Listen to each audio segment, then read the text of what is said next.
सो बच्चों अब हम डिस्कस करेंगे uniform motion and non uniform motion.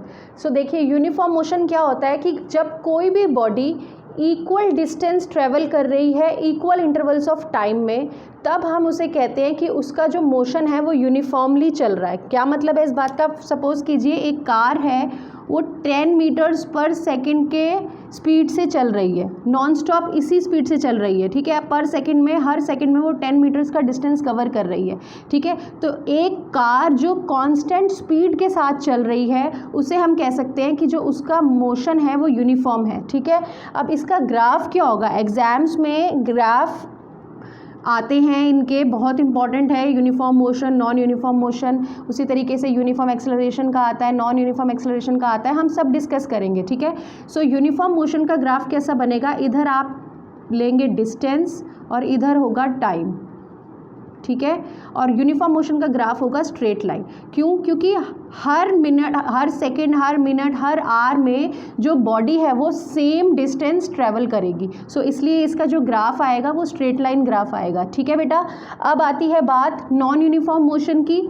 Non uniform motion का मीनिंग है कि वो यूनिफॉर्मली नहीं चलेगी बॉडी, मतलब बॉडी ट्रेवल करेगी unequal distance in equal intervals of time में। कैसे? अभी मैं आपको एग्जांपल से समझाती हूँ। जैसे कि मान लीजिए कि कोई भी फ्री फॉलिंग बॉडी है, हमने उसको ऊपर से ड्रॉप किया, ड्रॉप कर रहे हैं, नीचे आ रही है वो, इधर शायद क्लियर नहीं हो रहा होगा, यहाँ पे, ठीक है, नीचे आती जा रही है बॉडी। मान लीजिए ऊपर से हमने किसी बॉल को नीचे ड्रॉप किया, तो फर्स्ट सेकंड में मान लीजिए उसने डिस्टेंस ट्रेवल किया 4.2 मीटर्स, फिर अगले 1 सेकंड में उसने डिस्टेंस ट्रेवल किया सपोज़ 10.2 मीटर्स, फिर अगले और 1 सेकंड में उसने डिस्टेंस उसका बढ़ करके 25.2 मीटर्स हो गया, ठीक है। तो ऊपर से जब हमने किसी चीज़ को फेंका तो हर एक सेकंड में उसका डिस्टेंस जो है वो बढ़ता चला जा रहा है। क्यों? क्योंकि वो नीचे आ रही है, एक तो उसको क्योंकि जो ग्रेविटेशनल फोर्स है जो पुलिंग करता है अपनी तरफ बॉडी को, वो पुल कर रहा है उसको। तो जैसे जैसे वो अर्थ के पास आ रही है बॉडी, तो उसकी जो डिस्टेंस है वो ज़्यादा ट्रेवल कर रही है कम टाइम में। सो उसकी स्पीड क्या हो रही है? बढ़ रही है, ठीक है। तो स्टार्टिंग में कम, नीचे आते आते और ज़्यादा, लेकिन देखिए हर सेकेंड में टाइम तो सेम है लेकिन उसका डिस्टेंस जो है वो अनइक्वल डिस्टेंस होता जा रहा है। सो ये जो एग्जाम्पल मैंने आपको दिया है ये है नॉन यूनिफॉर्म मोशन का। तो नॉन यूनिफॉर्म मोशन में क्या एग्जाम्पल आ जाएगा? एक आ जाएगा फ्रीली फॉलिंग बॉडी, ठीक है, मोस्ट इम्पॉर्टेंट, ठीक है बच्चे। अब एक और एग्जाम्पल है, फॉर एग्जाम्पल ट्रेन की जो मोशन होता है, motion of a train. Train क्या करती है?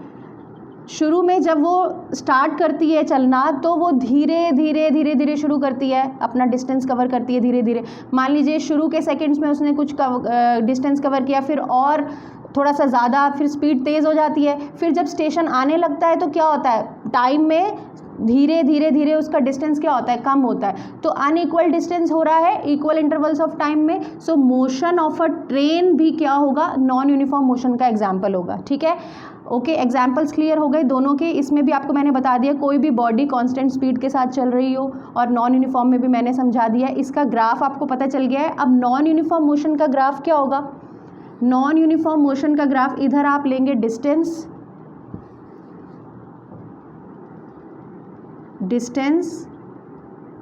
ये हो गया टाइम, ठीक है बेटा। इस तरीके से होगा नॉन यूनिफॉर्म मोशन का ग्राफ, ठीक है। क्यों? क्योंकि इसमें क्या हो रहा है? बॉडी जो है अनइक्वल डिस्टेंस कवर कर रही है इक्वल इंटरवल ऑफ टाइम में, और उसमें क्या था? स्ट्रेट लाइन ग्राफ बन रहा था इस तरीके से, ठीक है। इधर डिस्टेंस, इधर टाइम। क्लियर हो गया? आई होप आपको यूनिफॉर्म मोशन और नॉन यूनिफॉर्म मोशन दोनों के कॉन्सेप्ट्स क्लियर हो गए होंगे। नेक्स्ट वीडियो में अब हम एक्सेलरेशन और रिटार्डेशन के बारे में पढ़ेंगे, ठीक है।